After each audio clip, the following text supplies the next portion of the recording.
Don't forget to like and subscribe today. And also, in the description box, I will leave links to all the information from this video and much, much more in the description box below, and I'll also post it in the comment section below. So look out for that. So please hit that like button. Let's make this video go viral. Shalom.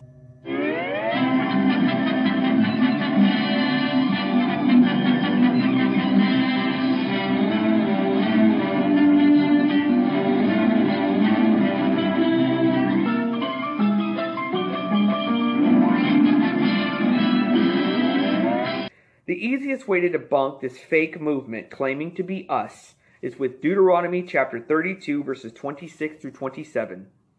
This is because the entire fake movement is rooted in the made-up idea by them that the Israelites would somehow forget that they were Israelites. The problem with this fake claim is that these fake phonies don't read carefully the text they're presenting. This is why they are not the real Hebrews, because they don't even know how to discern the proper text. It reads, I would, not will, I would make the remembrance of them to cease from among men, were it not that I feared the wrath of the enemy, lest their adversaries should behave themselves strangely, lest they should say, our hand is high, and the Lord has not done this. You see that? It clearly reads that God would, not will, would make their remembrance to cease from among men, but he didn't. Why? Because it says he feared the wrath of the enemy and the fact that the nations would have taken credit for blotting out God's people from the earth, which would bring dishonor to God's holy name. That's a cut. That's a wrap. That's game over. There's no dancing around this. Deuteronomy chapter 32 verses 26 through 27 is the worst nightmare for the fake black Hebrew Israelites, because it shows that any fake group, any fake movement claiming that the Jews would ever forget who they were are either lying or completely ignorant or both. It clearly says that wouldn't happen and even tells you why it wouldn't happen. There isn't a single passage in the entire Hebrew Scriptures that makes the claim that Israel would forget who they were, ever. Not a single passage. But, as I mentioned in many of my videos, I've made many videos debunking them. That's why it's getting boring. I've made and shown that God says over and over that there would always be a righteous remnant, and there always has been. Us, the real Israelites, an unbroken chain of family line going back to Moses at Mount Sinai. They can't provide that proof. We can. Nothing supports them. They even use Jeremiah chapter 17 verses 2 through 4, which says, whilst their children remember their altars and their groves by the green trees upon the high hills, O my mountain in the field, I will give thy substance and all thy treasures to the spoil, and thy high places for sin, and all thy borders, and thou shalt discontinue from thy heritage. This is what they use. Anyone with half a working brain, which is not what we're dealing with here, can see that the heritage is dealing with the land. They will discontinue from their land, referring to their exile. Hence, it refers to the altars, groves, substance, treasures, high places, and borders. They don't even read it properly.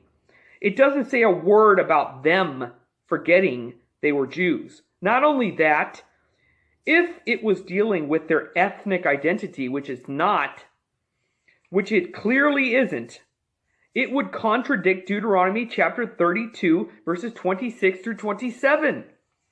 Some fake black Hebrew Israelites will even try to use Isaiah chapter 1, this is the hilarious part, verses 2 through 3, to claim the Jews would somehow forget that they were Jews.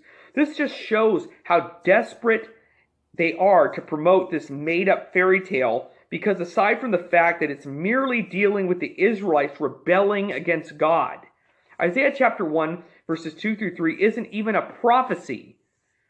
In other words, it's speaking in the present tense. If you read it carefully, which they don't, it tells you just that. It says Israel does not know, Not Israel will not know, does not know. Obviously, the Israelites knew they were Israelites during Isaiah's time. DNA is another undebunkable proof that the fake black Hebrew Israelites cannot be the original Israelites because the origins of their DNA, E1B1A, points to the African Horn, not the Levant corridor as our DNA, real Israelite DNA, points to. African Horn is their origins.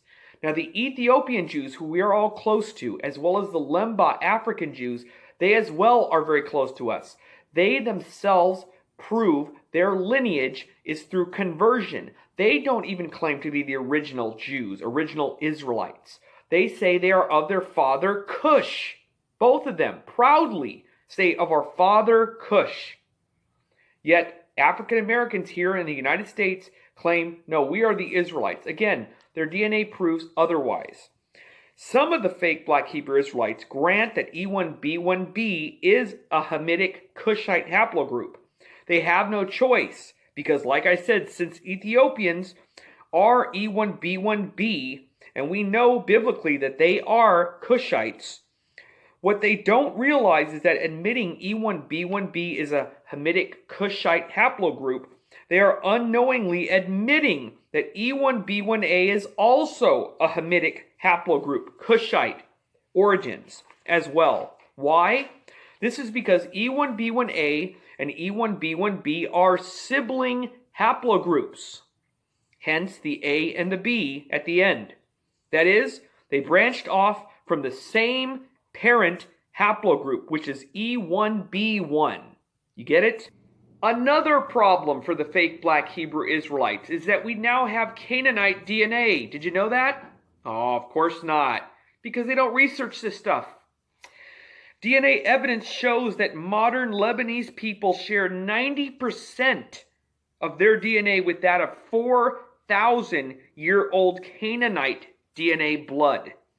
That means the Canaanites from the time of Abraham would have looked exactly like the modern Lebanese people do.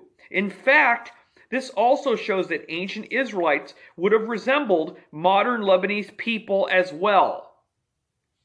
Why? Because they would have been living amongst and intermarrying with these Lebanese Canaanites for 2,000 years, from the time of Abraham to the time of Yeshua, 2,000 years ago. We see throughout Scripture that the Israelites were mixing with the Canaanites, and these Canaanites are still here today in modern Lebanon. The fake black Hebrew Israelites point to Deuteronomy chapter 28, verse 68, that it proves the Atlantic slave trade out of Africa to America. Wrong again. Fail. You know why? They forgot to read verse 52. Which specifically says that all of these things, this destruction, would happen in the land that I promised your forefathers. What land is that? We all know it's Israel, not Africa. So again, fail. They ask, well then when were you guys ever in slave ships to Egypt? And I'll tell you, as I said in many of my videos, in the year 70 AD. This is well documented. The fact that they don't even know this history shows once again that they are the fake black Hebrew Israelite cult on YouTube that are not the real thing, or they would know this. Another fact, not only do we fulfill this in the year 70 AD, we, the Jews, to literal Egypt, also this was fulfilled, all the curses were fulfilled in biblical times in the exile to Assyria and Babylon. This is well documented in Scripture. Again, they don't study Scripture, they don't know Scripture.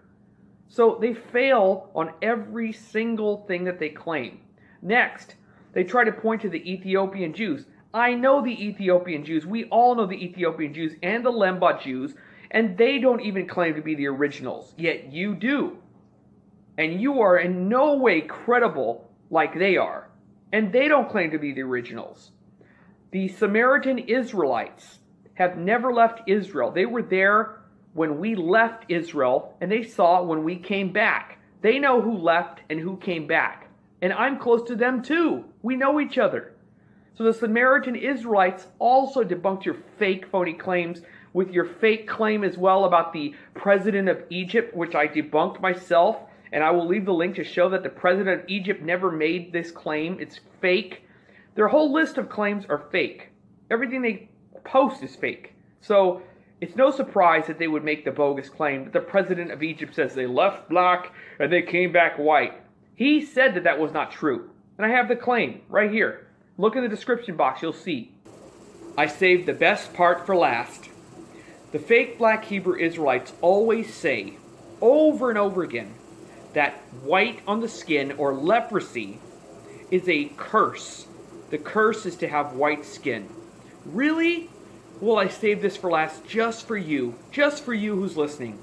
Let's take a look at the Torah in Leviticus chapter 13, verses 13 through 17. Let's see what the Torah says about your fake claim. Another one. Let's go. Verse 13. If the priest sees that the disease has covered the whole body, he shall pronounce the affected person clean. He is clean. For he has turned all white. But as soon as the undiscolored flesh appears in it, he shall be unclean. When the priest sees the undiscolored flesh, he shall pronounce him unclean. The undiscolored flesh is unclean. It is leprosy. But if the undiscolored flesh again turns white, he shall come to the priest, and the priest shall examine him. If the infection has turned white, the priest shall pronounce the affected person clean. He is clean. How do you like them apples? So, there you have it. Need I say more? And I'm going to put a link in the description box to a full presentation I did a while back debunking each and every other claim that they make. So look for that in the description box and the comment section. And don't forget to hit that like button so this can go out and share with other people. Shalom, everyone.